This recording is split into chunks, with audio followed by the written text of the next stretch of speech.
who could be I in want to trouble. record this. And This that is was the unique threat of GSC BP. You couldn't just stop the pass once like in later gens. It threatened over and over. There was some element of strategy to even cheat BP in GSC, which is what made it more bearable. In addition to a prolonged Jolteon assault, some teams also relied on Drumlax's exploding Skarmory to enable Scizor's passing. However, the strategy was still considered cheap because it was I wasn't gonna record this originally, but plus the same max up ult that let many Pokemon hits even from BP. this paid warrants being recorded. And it wasn't always enough to live the I hit was before KOing them back afterwards. For example, in advance, considering just not playing today at all anyway. Actually, but I feel like this is important enough that I should play.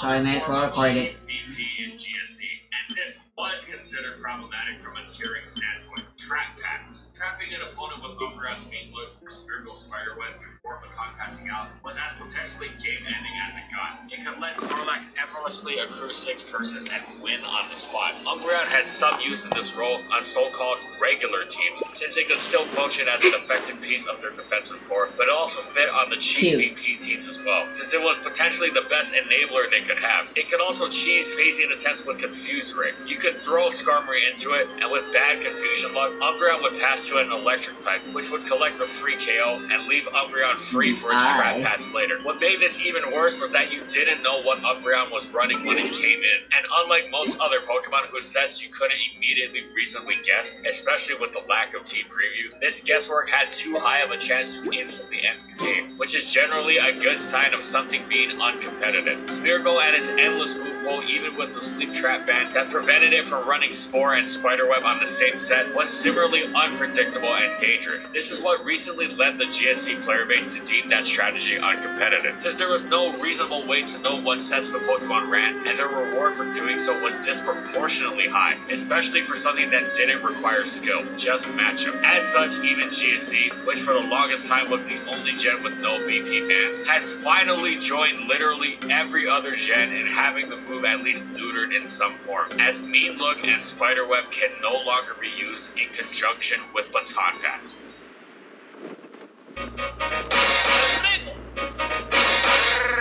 Baton Pass became more multifaceted and thus more threatening in advance, whereas GSC BP generally still had some sort of play element to it. This was the generation where BP really established itself as the destroying, game-dominating terror that would characterize it in every subsequent generation as well, with higher base power moves, more boosting options, and the lack of maxed out. We're awake, no touching. This is long overdue. More threatening. Sure, they didn't have maxed out both themselves, Absorption test.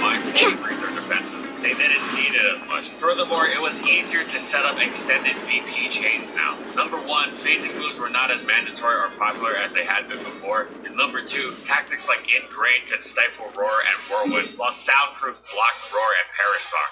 Indeed, the addition of abilities was critical for BP. It wasn't just Soundproof waypoints that are actually teleports to do this quest without needing to use agility and to risk getting hit. It could simply substitute and protect repeatedly. With another huge addition, Pinch Berries, Ninjas can even sub down to get an attack boost in conjunction with multiple speed boosts without ever risking getting hit. Finally, BP was bolstered by the wider distribution of the move. The aforementioned Ninjas was certainly a notable one, but the most significant additions were Celebi and Zapdos. Celebi had descended to OU from its previous place in Ubers, whereas Pokemon XC Gale of Darkness had bestowed the move upon Zapdos. We'll focus first on the cases of so-called quote-unquote honest already out? Advance, which most prominently featured these Pokemon. Okay. The first Just instance one last of honest experiment, BP and came then in we the can form get some of rest. so-called dry Last passing, one. which meant I using promise. Baton Pass without any boost or even a substitute. What was that? Literally just using Oh. Baton Pass in the same It's way you gone. would use U-turn. This was Can I most go take a commonly look? seen on Zapdos and Jolteon,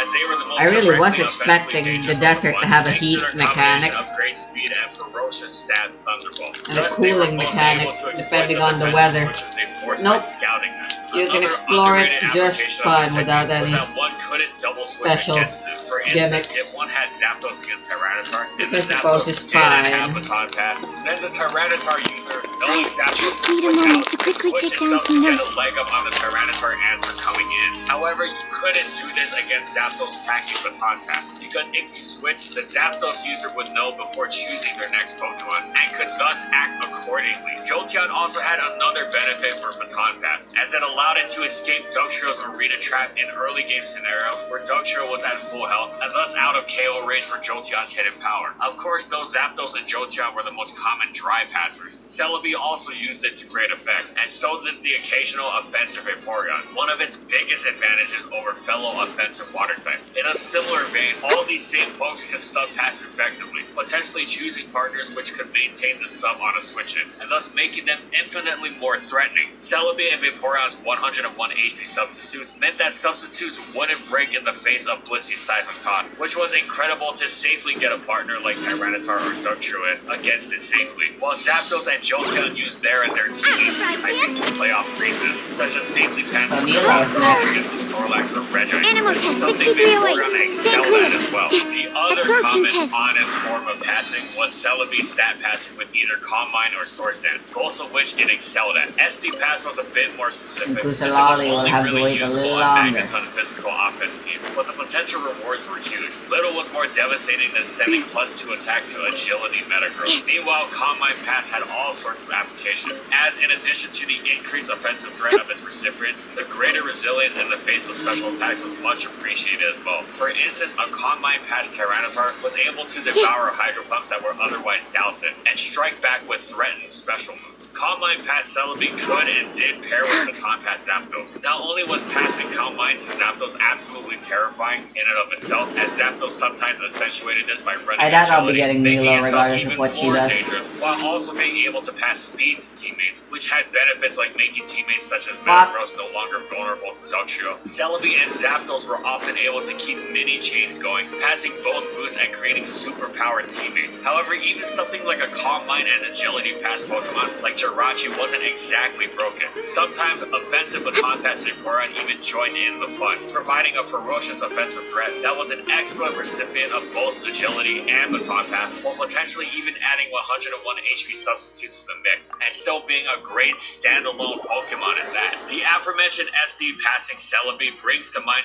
another Pokemon for the role, Ninjask. Now, though it had its rare moments, SD Pass Ninjask was generally a gimmick, since it brought absolutely nothing to a team defensively. Sure, it could act as a surprise punisher of Choice Band Earthquake's late game, especially if it ran Hidden Power Bug or fighting to smack Tyranitar with its Swords Dance and Light Chi boost, but even then, it wasn't particularly reliable. A lot had to go its way. However, Ninjask brings to mind the style of BP that truly cemented the move status as cheap, and at times nightmarishly impossible to deal with.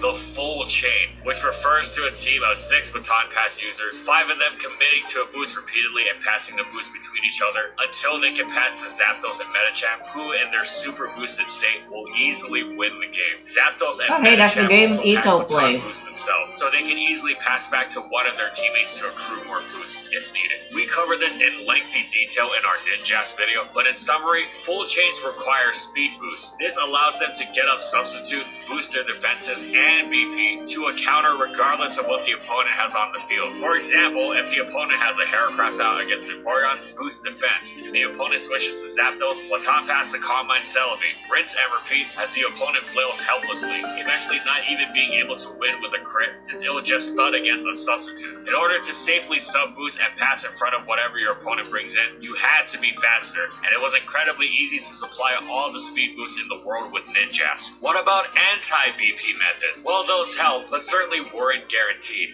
Ingrained Smeargle anchored full chains, literally, and blocked Roar and Whirlwind's phasing effect. Ingrained's healing also allowed for the creation of more substitutes. Mr. Mind's Soundproof also blocked Roar, which most notably forced Skarmory to run Whirlwind, which meant it couldn't run Drill Peck thanks to the 2 egg moves incompatibility. And thus it had to rely on the inferior Hidden Power Flying if it wanted to safely phase Mind. Soundproof came with the additional benefit of completely completely stuffing Celebi's Perish Song. Even something like Taunt didn't help much, thanks to the move's one-turn duration in advance. Full Chains were established as the ultimate cheap shot in advance. They were on the rarer side initially, as when advance was the current generation, the battling community was smaller, and there was a greater emphasis on skill and even honor. If you used BP, you were basically admitting you couldn't win by playing better, and needed to rely on facing an opponent whose team couldn't handle Baton Pass, which wasn't exactly quote-unquote honorable, especially with how limited the options to stop BP were. Now this didn't stop BP from being used at all, but the players who chose to run it were few and far between, so the strategy didn't exactly take over the metagame, at first anyway.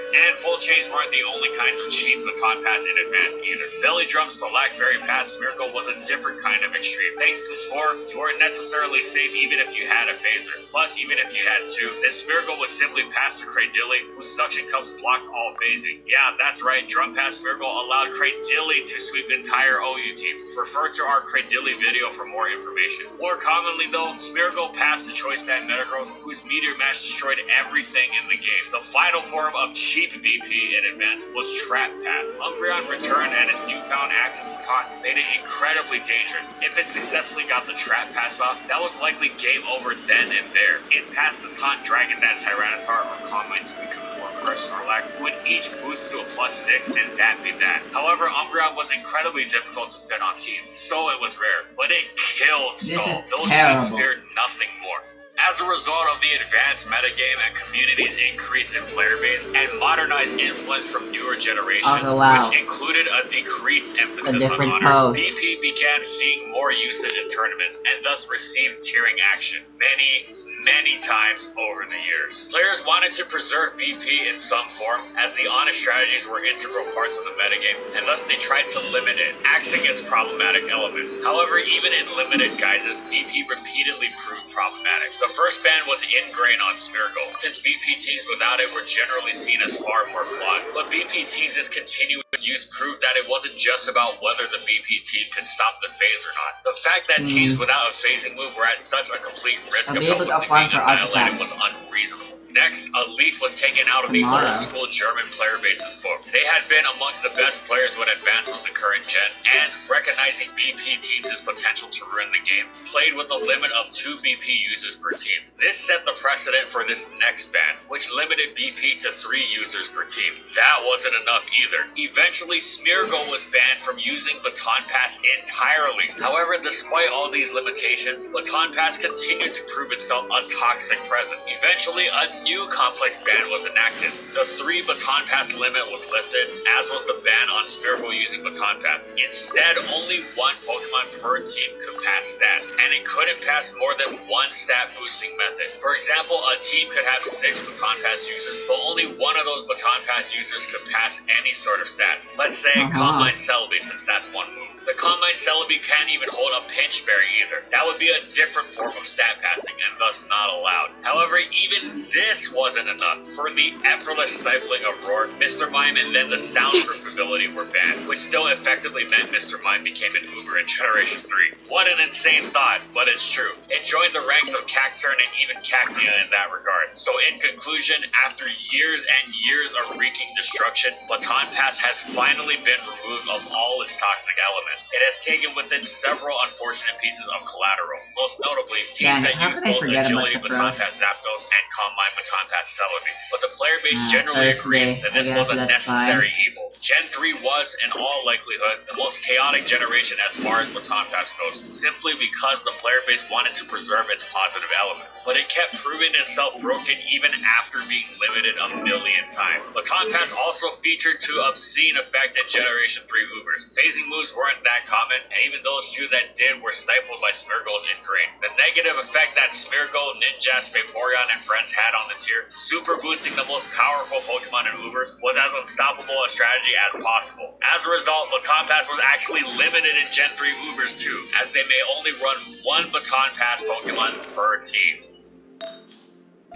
In Generation 4, honest Baton Pass was rare. U-turn was preferred as a pivoting tool, while stat passing was largely unnecessary given the immense power creep flying around. Who needs to pass boosted Salamence when Mence was so monstrously powerful to begin with? The one exception was Jolteon, most commonly on its ferocious choice spec set. Its sparse special attacking move pool meant it could easily slot up even there, and it used it to great effect. In addition to the U-turn style pivoting to rack up hazard damage on something like Blissey, Baton Pass also avoided pursuit, so Jolteon could use it to safely escape Tyranitar. Some players even like sub-pass Jolteon with Wish, which was a thoroughly unique Pokemon for its blend of offensive and defensive utility and team support. There were other instances of honest Baton Pass, though very rare. Usually it came in the form of Celebi after it had received Nasty Plot and Heart Gold and Soul Silver. Its favorite recipient was Agility and Polion, which was already naturally strong, but became downright terrifying when receiving special attack boosts. When Baton Pass was used in Generation 4, it was usually of the cheap variety, the most horrifying variant of which was the Rock Polish Swords Dance Gliscor. Its huge natural bulk, coupled with Yanchi Berry to withstand even ice boosts, and of course Taunt to shut down phasing attempts, made it incredibly efficient at passing both speed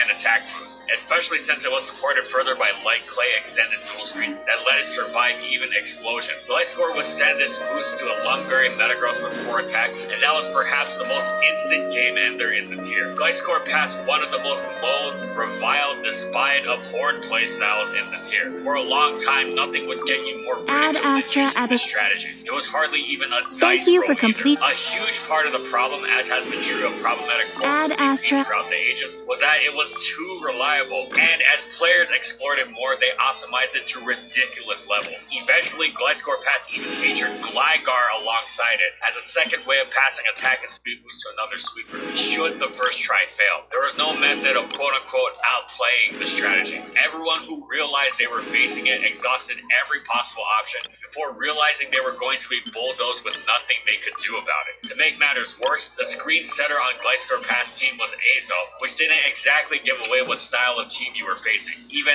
after it used screen. Full chains were also ridiculous and saw a great deal of tournament success, to the chagrin of many. For a long time, the discourse around them was muddled and confusing. It felt so wrong to ban or limit Baton Pass, which was the so-called outside playstyle that only existed to disrupt the stability of common teams, and players would regularly cite examples where the strategy didn't work, completely missing the point of how bad Baton Pass was for the game, how it forced matchup reliance instead of player interaction. There was even controversy over what competitive Pokemon quote-unquote should be. Generally, it was agreed that emphasizing the competitive aspects of a game played competitively was most important, though this still came as a shock to a significant portion of the player base. As full chains were optimized over time, they too began to take a more prominent, oppressive place in the meta. Players were furious as they were regularly unable to stop chains featuring low-tier Pokemon like Electrode and Hypno from super boosting repeatedly until Togekiss was ready to come in and win. It took an absurd amount of time and effort for tiering actions to be taken, but eventually a ban was enacted that successfully targeted both Gliscor Pass and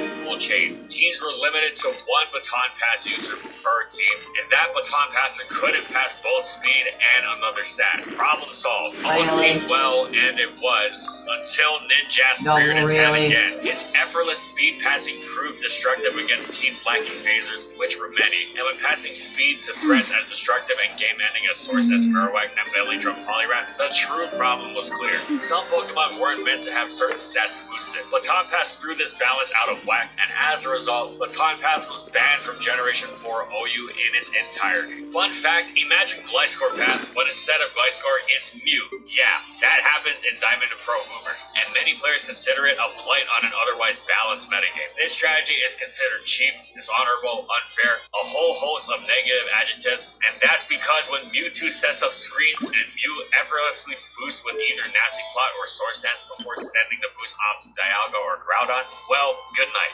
Baton Pass knows no borders. Its aim is to simply destroy all metagames it appears in.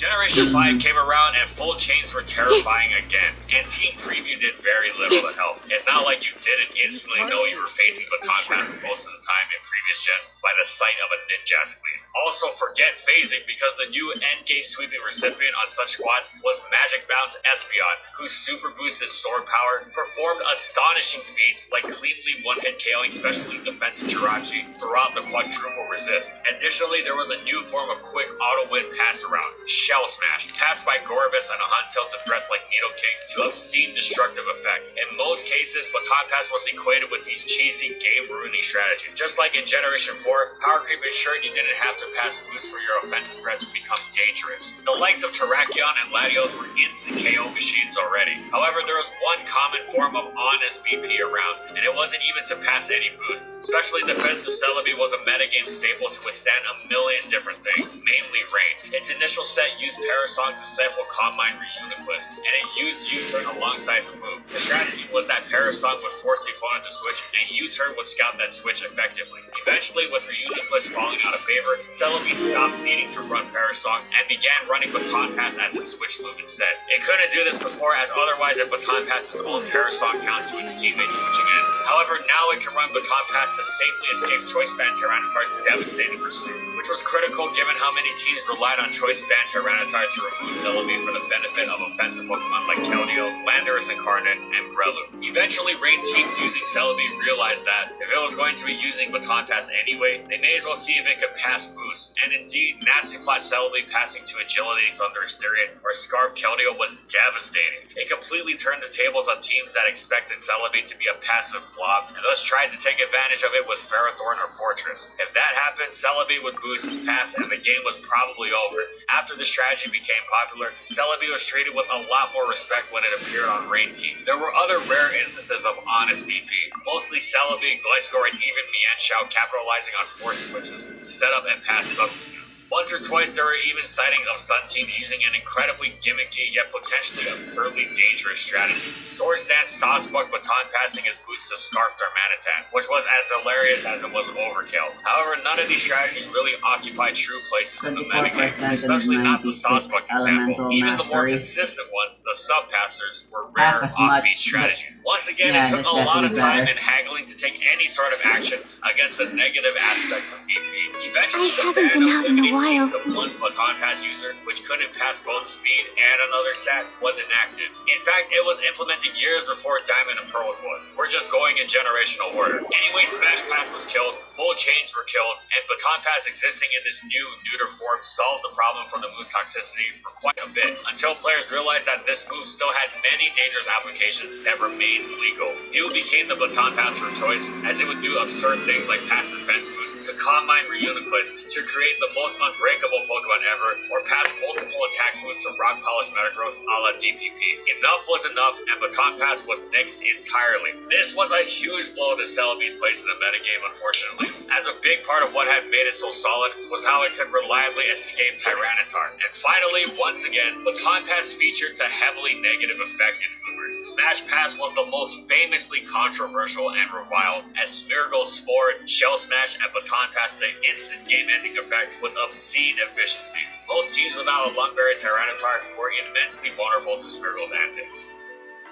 Full Chains and Smash Pass returned to their usual infuriating effect in Generation 6. They took over tournaments, they dominated the ladder, and generally caused immense ire in the player base. It was suspected quite early in the generation, multiple times. The first time it limited the player base to 3 Baton Pass users. However, Scolipede, Smeargle, and Espeon teamed up to continuously cause havoc. This caused another nerf, limiting teams to just 1 Baton Passer per team. And all this before even ORAS released.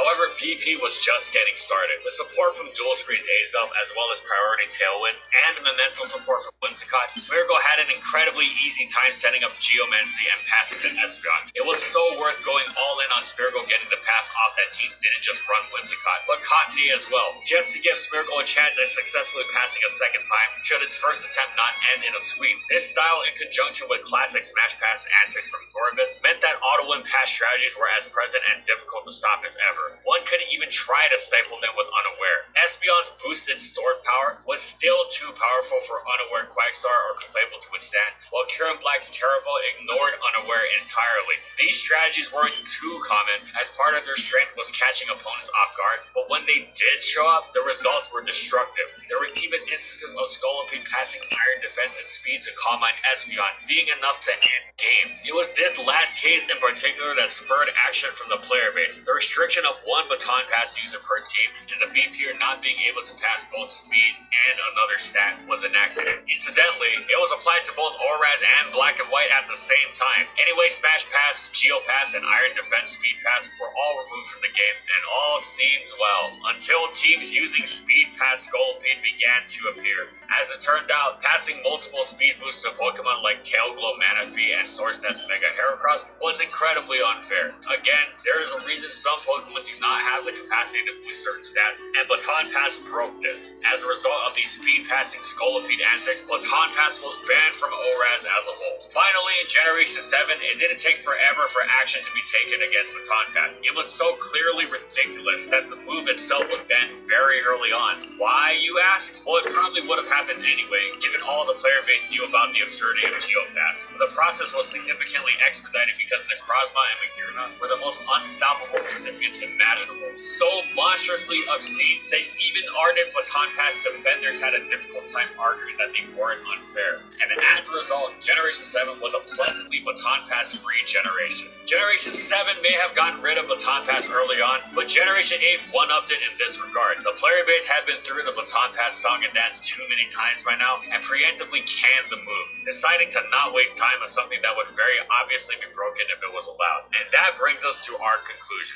In singles, Baton Pass, at least in its entirety, is so unfair, almost inherently so, that letting it run loose in OU is almost akin to allowing Rayquaza. It's so obviously broken, and you know that you're going to wind up banning it, so you don't even bother. For this reason, Baton Pass is not coming back to singles. Maybe there's room for a complex ban of sorts to allow things like dry passing or sub passing, as one couldn't argue that those are broken, but then you open up a can of worms about the merits and or slippery slopes of complex bans, and that's a subject for a different video. What we do know, however, is that when left to run loose, Baton Pass has thrown metagames into chaos again and again and again. Thanks for watching, everyone, and as always, if you liked the video and you want to see more, be sure to subscribe to False Swipe Gaming for more weekly Pokemon content. Again, in the comments, I want to know what other types of new videos do you want to see. Whatever it is, let us know in the comments. Also, thank you to our patrons for continued support of our videos, and thank you to everyone else watching as well.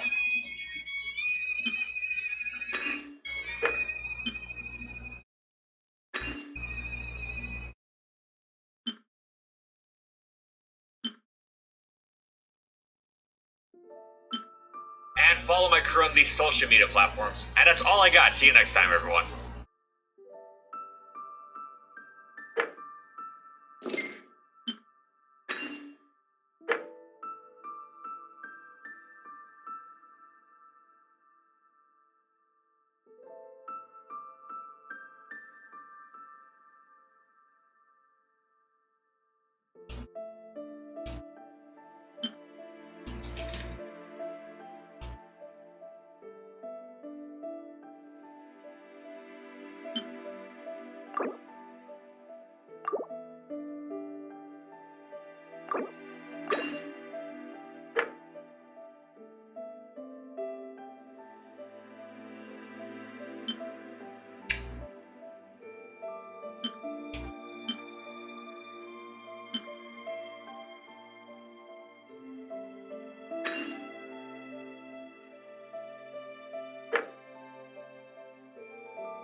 "100 rated chess, but your pieces, not pawns, are lovebirds.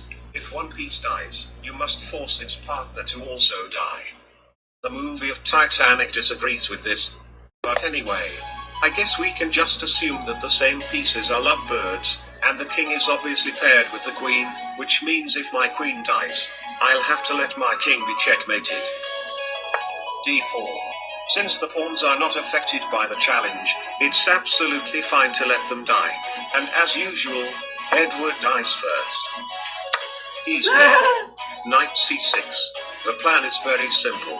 Since the challenge implies that I should not be trading any pieces because each piece basically worth double the value they usually worth, the England Gambit will help me to only use my queen to cause all the damage in his territory. Or he can just develop his queen first to stop me from developing my queen. Knight B4. Alright, let's try to get his queen then. Queen B5. Aha, that blunders a form. Revolt? Big chance Give this up. knight will also protect knight, and then according to rules, the other knight Don't also waste my has to time. die, which means I'll be losing 2 horses, Time to clean up. which is definitely not a good trade. Therefore, A6. In no world do you take my horse I'll catch up. here. Are you serious? It's That nothing. blunders a woman, but as the challenge Your said, life is mine. I have to sacrifice the other horsey first. Alright, Give up. now take this horsey and blunder your queen again. Sadly, he's not a Here paid comes the at catch. Knight E4. Knight Queen takes E4. Time to go. Here goes Physics with the Slayer. Also Horses fuck. to bring That's this the game bit in. Bishop C5. for the skill. Queen A4. Very aggressive. B5. Queen A5. Bishop B7. This guy Things has are about to get outscored this dicey. entire game and still managed to absolutely destroy my position. Never mind. 8 takes B5. 2 knights, 2 pawns for a queen. It's not even that much profit. King D2. Very Go aggressive. bishop down. G5 check. I mean, if he can just go Now back to you B1 shall and perish. look the checkmated one, that will be very convenient. Of course it doesn't happen. In this position, there is a very easy and very obvious to see checkmated 9 for black. For So if Rex you're weapons. interested, please feel free Access to denied. pause the video right now and find the checkmate, while I keep on continuing this video because that is obviously too easy for me to see. Queen takes C5. To be clear, this move is not the correct checkmating move. It's just because I'm avoiding spoiling the challenge for you guys. E3. Bishop E4 check. King D2. Queen D5 check. Breath of the flame. King C3. That blunders king. E4. Checkmate with a pawn. Accomplished.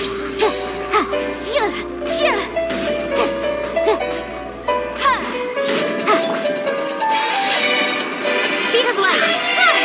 Enhanced animal module 75. Stand clear. Absorption test. Incoming. Hey! Nowhere to hide. Don't blink. Steady as stone. It's nothing. Submit. Don't waste my time. As a dutiful maid would. I'll catch up.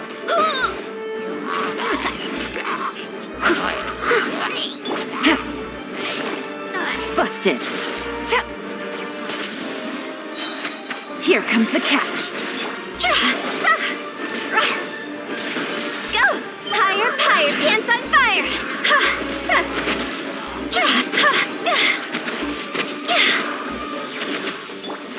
Gotcha. Gutsy.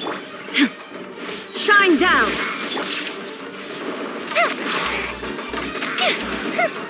That didn't count.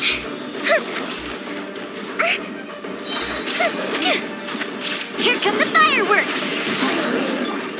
Inazuma shines eternal. Illusion shattered.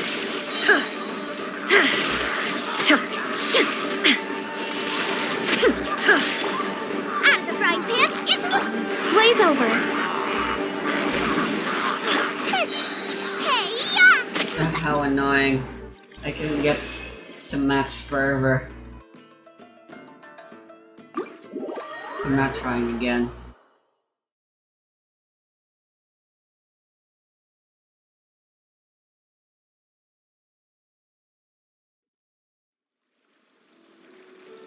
Stand aside, Dream! If you thought Clay dropping the mask was the biggest thing happening I'm in watching Minecraft this news because I this have week, no respect think for again, Matt Past 'cause today we've got an and his expose crew. on Steve. Yeah, that Steve. Turns out Steve's the latest in a long line of heartless oppressors, conquering lands, sucking out their resources, and then leaving